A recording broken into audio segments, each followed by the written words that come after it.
Alright guys, welcome to my very first what's in my camera bag video for 2025.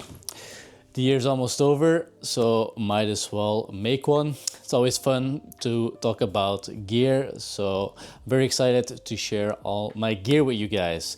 Let's start with the cameras that I use. So my main camera is this Sony a7 IV. It's a great camera, still holds up to this day. It's good for hybrid shooting. I shoot photos, but I shoot video as well. So this camera is perfect for that. It has 33 megapixel.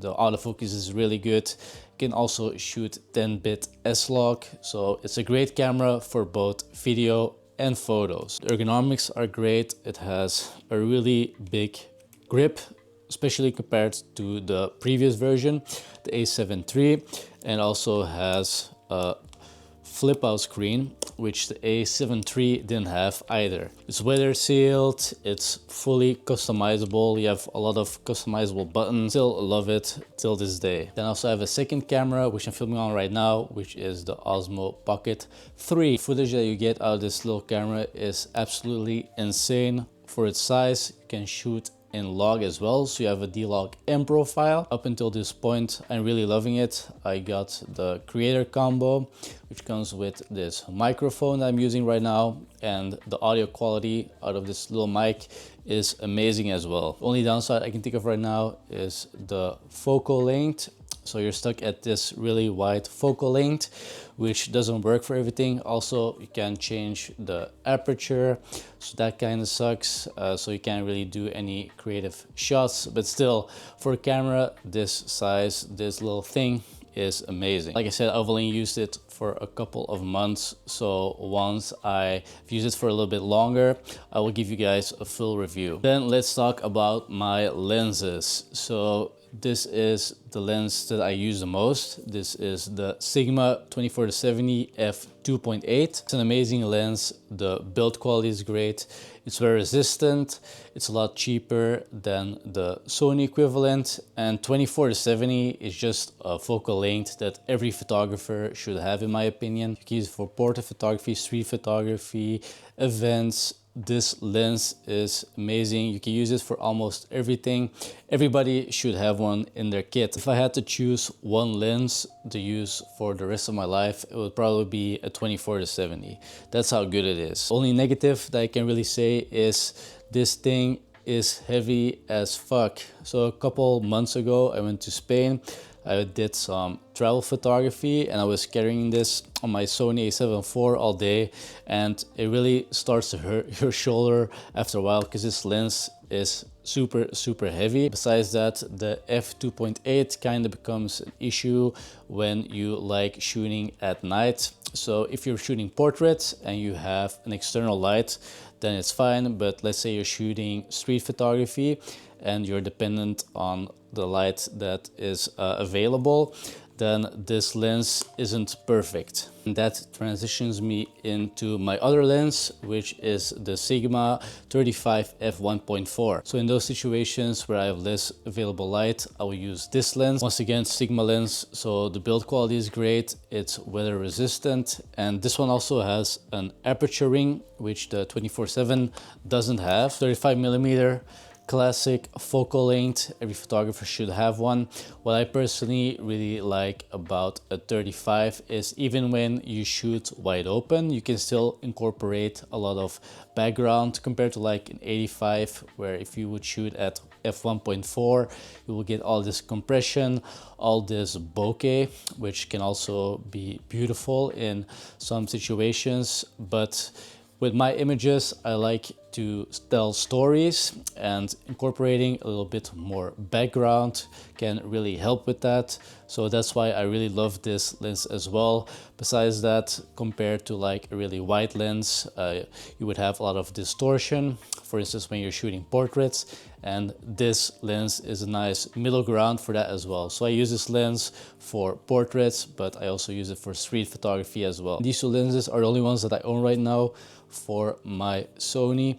I have a couple of vintage ones which I will use on occasion with an adapter, but yeah, that's all I have right now. I am, however, in the progress of putting together a travel kit because I'm going to be focusing a lot on travel photography, and for that I want to make a kit that's super light and easy to travel with. Like I said, these lenses are great, but the 24-70 super heavy. The 35 is pretty light, but for street photography I think it's a little bit too big. It's a little bit too intrusive. Plus I would just like something a little bit more compact. Next up, let me show you a couple of my accessories. First one is this mist filter. So I have a couple of mist filters. I mostly use them to soften my image a little bit, make it a little bit less clinical, and also like the bloom effect that it creates. And also use these quick release Peak Design straps. Probably seen these little thingies at the end of my camera. Well, this is a quick release system for the Peak Design straps. So all I have to do is go like this, and it's attached. I'll quickly show you the shoulder strap. So this shoulder strap is amazing. It has this little clip that you can open and close. If you open it, you can slide it up to make your leash a little bit shorter. If you'll make it longer, just go like this and you're done. So it's super useful when you're out shooting. You can walk around like this, have your camera close, and then when you see something, you just pull it, boom, and you start shooting. So super good system by Peak Design. And then another accessory that I will bring in a lot of my shoots is this neck mount. I use this to hold my DJI Osmo Pocket and shoot behind the scenes footage. We also have these chest mounts, kind of like a harness that you can use, but I like these ones better. Why? Because it's a lot more compact and it's super easy to put on. All you have to do is put it around your neck, click it into place, and you're done. Also, this isn't that easy to spot compared to you having on this harness.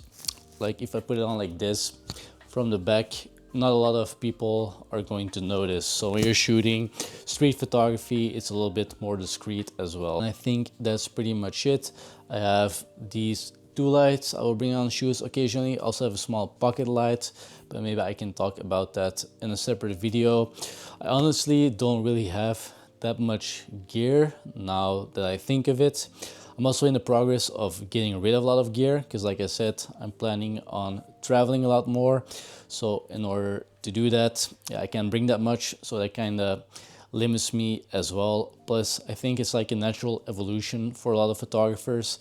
When you first get started, you think you need this and this and this, but once you have been shooting for a while, you start to realize, hey, I don't really need all of this shit. Better that I spend my money on travel, for instance. I go out to actually make really beautiful shots. Yeah, that's kind of the mindset that I'm in right now. So I don't really have that much gear. This is pretty much all that I have. Hope you guys enjoyed this video. I know I did. It was a lot of fun making my very first what's in my camera bag video. Hopefully one of many. Besides that, I drop a video almost every single week. So if you like my videos, don't forget to subscribe. See you in the next one.